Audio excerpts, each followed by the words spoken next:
this is happening and that is happening and I don't like how I feel about it and this makes me feel this way and I wish things were different. And then you start to say, in order to, make things different, maybe I should do this and maybe I should do that, and maybe if I do this, I'll feel this way, and wow, now I feel better, Everyone is human and everyone has emotions too.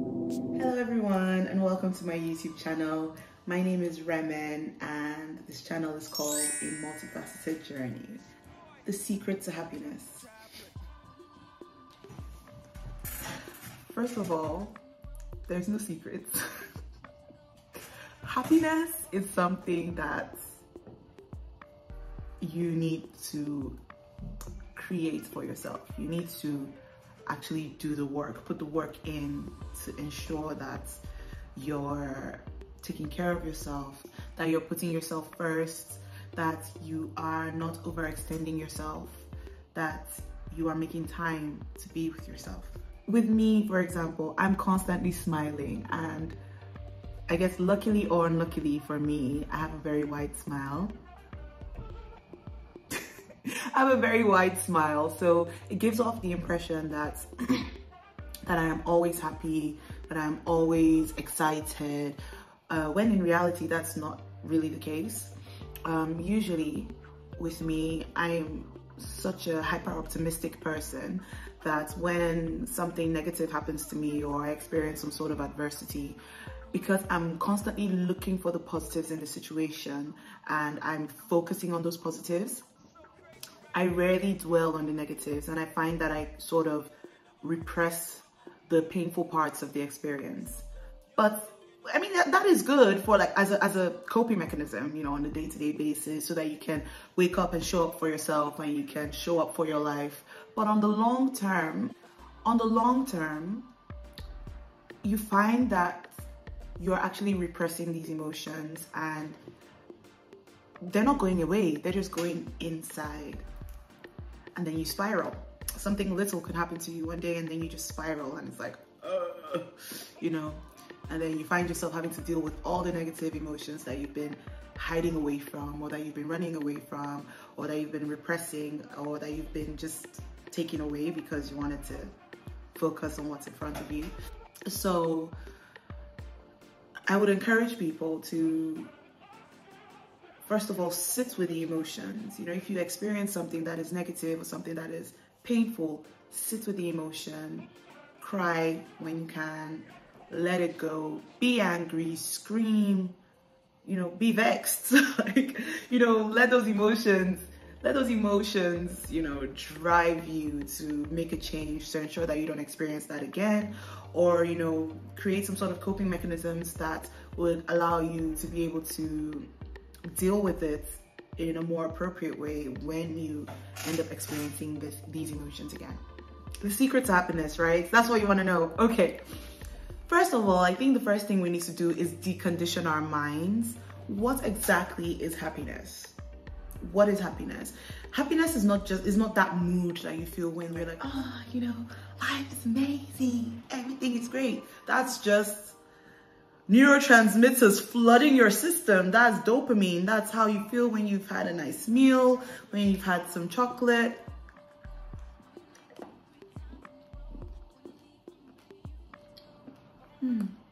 That's how you feel when you exercise. That's how you feel when you meet up with your friends. That's how you feel when you're with your family. So happiness itself is not just the mood. I would encourage people to think about things that they can do that actually make them feel that way, and then do it. I'm going to teach you something today. I'm going to teach you about Maslow's hierarchy of needs. If you did a course or a module in university that had some psychology bits into it, or if you actually did psychology in university, you would know this theory very, very well. It's one of those theories that you mention in an essay and then you tear it apart because it's an interesting theory, but there are a lot of loopholes into it. But for me, I personally like this theory a lot because it helps you kind of do some introspection and some self-reflection to be able to identify areas of your life that potentially maybe need a change, so that you can ensure that you are living a content life, that you are, you know, in a good position to be able to achieve self-actualization and self-realization, and, you know, just being create a good stable foundation for your life to be able to achieve the things that you want, achieve the goals that you want to achieve in your life. So I'm gonna put the illustration of the theory here, and then I'm going to explain it to you. Maslow's hierarchy of needs has 5 different areas in your life in which you need to ensure that you are taken care of in order for you to reach self-actualization. The psychological ones are like food and, you know, like your home, your life, just the basic stuff, With this, the way I would see it is that you need to ensure that your living situation is one that gives you joy. So are you someone who likes to have cuddly things around your house, maybe buy some new cushions? How do you like to decorate your house? Are you more of a minimalist? Are you more of a maximalist? Decorate your house in that way. You know, are you someone that likes to travel, bring back loads of souvenirs and litter your house with them? How does it feel when you're laying in bed at night? Is your bed comfy? Is it soft? Does it feel like it welcomes you? How often do you change your sheets? You know, sometimes when you have a fresh pair of linens on your bed, it almost feels like life is like nothing in life can just change that moment. Like that is it. Like the be all and end all is laying in bed and the bed is soft and the bed is hugging you and you have your cuddly toys next to you. Beautiful, you know? It could be different for other people, you know. It could be that they like to have a home that has not too much in it so that they don't have too many mental distractions. If that is the sort of life that is comfortable for you, make sure you're ensuring that your home is like that. Do you like to live with housemates? Do you like to live alone? Make sure that that is the life that awaits you when you come back home, because that gives you the sort of comfort and sort of, you know, peace when you come into your house. It makes you look forward to going into your house and makes you look forward to going into your comfort zone, into your own personal space. Safety is another thing. So, you know, with safety, the way I see it is making sure that you're being around people that you feel safe around, that you feel secure around. We can think about safety in different realms. We could also think about physical safety, like, you know, what's the environment you're in like? You know, do you feel like you're fearing for your life 24/7? If you feel like you're fearing for your life 24/7, I think you need to do something about that, because that is not. Do something about that, okay? Do something about that. Love and belonging. Do you feel like you belong where you are?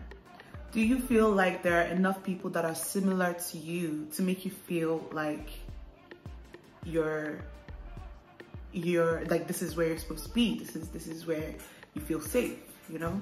And even if you feel like, oh, there are not as many people that are similar to me for me to feel like I belong in this place that I'm in, then you need to enjoy the uniqueness of that experience. You need to enjoy feeling like a unique person. And the more you come to terms and come to comfort with the idea of like how unique you are as a person, the more you attract people that are similar to you. And eventually, when you attract people that are similar to you, you will eventually be in that space where you feel like you belong. What's your friendship group? you know, what are your friendship groups like? You know, the sort of social circles that you're in. Do you feel comfortable to be vulnerable within your social groups? Do you feel comfortable? Do you have a confidant? You know, do you have someone that you feel comfortable talking to on the day-to-day basis, or talking to about the things that worry you the most, or talking to about the things that excite you the most as well? What does it look like when love is being expressed to you? You know, and the love, when I say the word love, I don't mean from like a partner, or I mean, yeah, a partner, of course, but, you know, from the people around you, your friendships, you know, your friendship groups, the people that you see on the day-to-day basis. What is it like when they're expressing the love to you, and does that make you feel comfortable? And how do you express love to those people as well? You know, psychological safety. Are you in a, like, yeah, this is all psychological safety. The theory of psychological safety is, you know, feeling safe with being vulnerable, and feeling safe with being able to open up about the things that are worrying you, and knowing that the response you're getting in return is something that will make you feel listened to, make you feel heard, make you feel cared for, and give you that boost that you need to move forward in life. Esteem. We all have esteem needs in this life, like, you know, the need for self-esteem, the need to be respected by the people around us. You know, we also need to respect others, because it's a two-way street, right?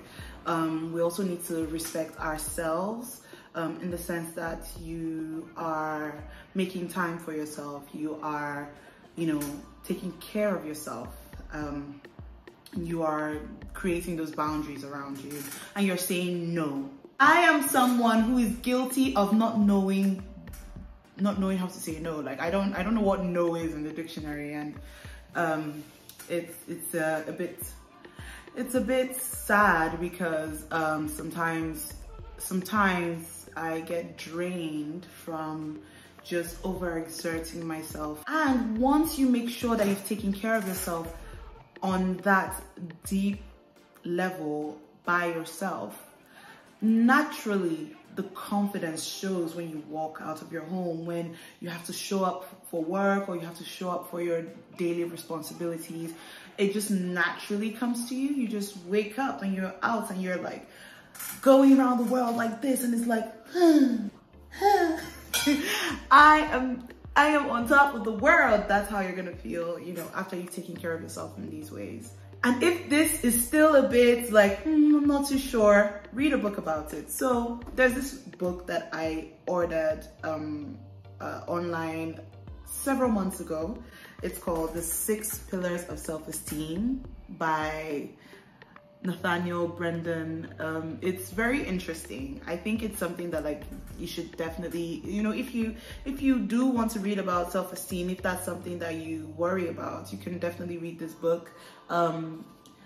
This is like, this is not sponsored by this book or by this author or anything. It's just a book that I found when I was in a space where I felt like I needed to do some research for myself to understand what it's like, or like just to understand like confidence and self-esteem, and, you know, taking care of yourself in that way.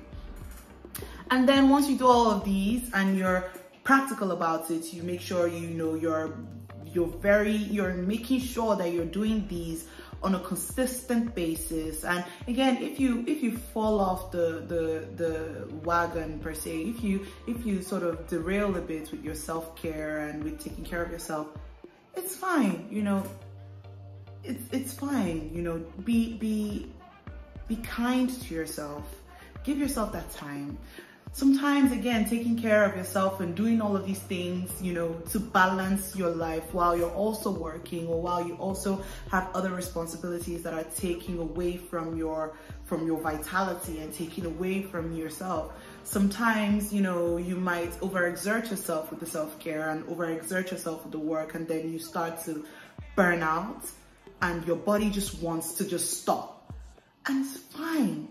Let your body break down, sleep, cry, you know, just go out into the park, you know, go somewhere, be around nature, go and visit your family, go and visit your friends, do other things that don't require you to constantly be exerting yourself to create that balance in your life.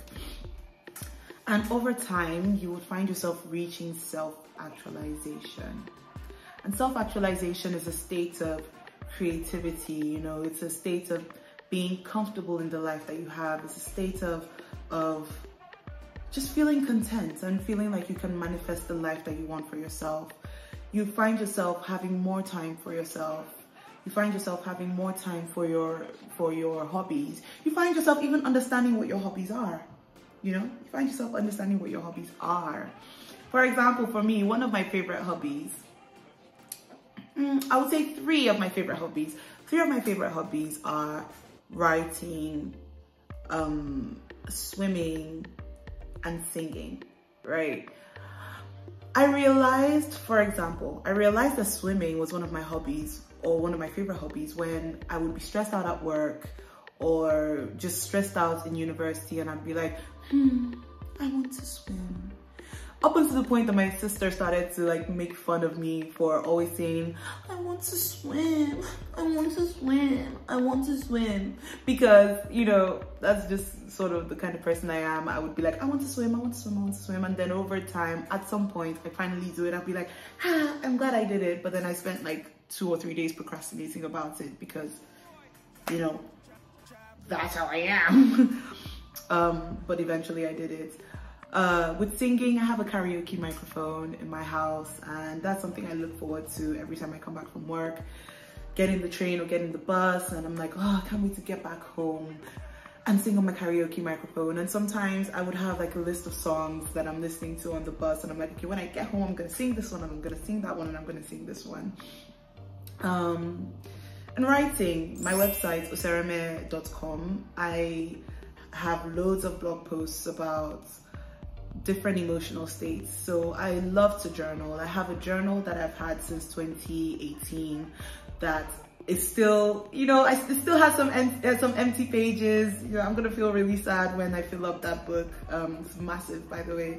But I have a journal that I write my emotional states in. And with writing, I always advise people to write when they're going through really difficult things, because once you're done writing about all the negative emotions that you're feeling, you just find yourself advising yourself by the end of the day. Like at the end of the page, it's like, now you're advising yourself like, oh, this is happening and that is happening, and I don't like how I feel about it, and this makes me feel this way, and I wish things were different. And then you start to say, in order to, you know, make things different, maybe I should do this, and maybe I should do that, and maybe if I do this, I'll feel this way, and wow, now I feel better, you know. You can also use that as a template for, you know, journaling. Like if you're new into journaling and you feel like you don't know what to write, you could use that template that I just explained. Or you can start by writing, I don't know what to write right now, but I know that I need to write, so here's what I'm going to say. And you just start. Sometimes you just need to start writing and the pen just flows by itself, and it's like, ooh, where's all of this coming from? You can type as well, you know. I also have my my digital journals. So yeah, you know, try and do all of those things. And yeah. So that is a very theoretical and practical way to try and maintain the happiness in your life. And sometimes you need to crash and fall. Sometimes you need to break down. Sometimes you need to hit rock bottom before you are able to figure out what you need to do to take care of yourself or to get yourself out of there, and then you maintain that lifestyle. You also need to build a stable foundation for yourself psychologically, you know, physically, mentally, emotionally. You need to make sure you have friendships or you know, a space where you feel psychological safety. You need to make sure you have a sense of belonging in some way. And if you don't feel like you belong where you belong, then belong with yourself, okay? Being unique is a personality trait.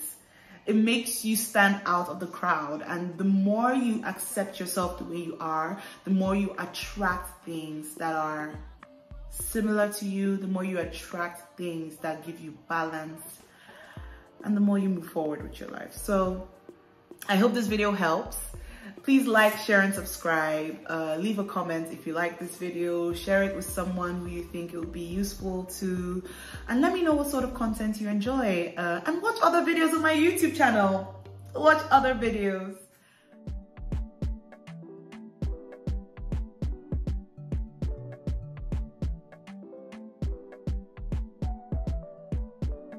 Take care of yourself. You don't need other people to take care of you. Try and do these things for yourself. And if you do need other people to take care of you, and you're lucky enough to have people in your life that are willing to be there for you, then utilize that and, learn from how they love you to learn how to love yourself.